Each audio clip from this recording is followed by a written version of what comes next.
Question দেয়া আছে two charged conducting spheres of radii a and b are connected to each other by a conducting wire. The ratio of charges of the two spheres respectively is. তাহলে এখানে আমরা যদি দুটো sphere draw করে নিই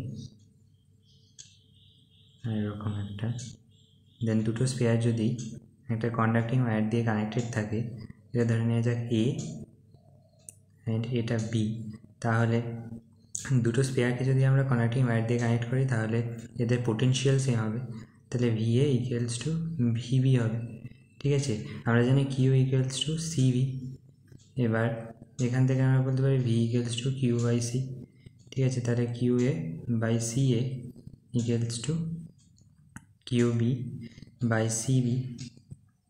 তাহলে Q A divide by Q B করলে C A by CB.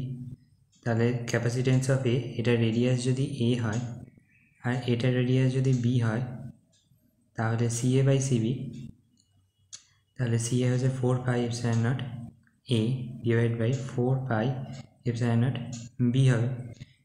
So এটা হয়ে যাবে এ বাই বি, তাহলে Q A by Q B equals to A by B হবে। তাহলে এটা হবে কারেক্ট অ্যান্সার। Thank you.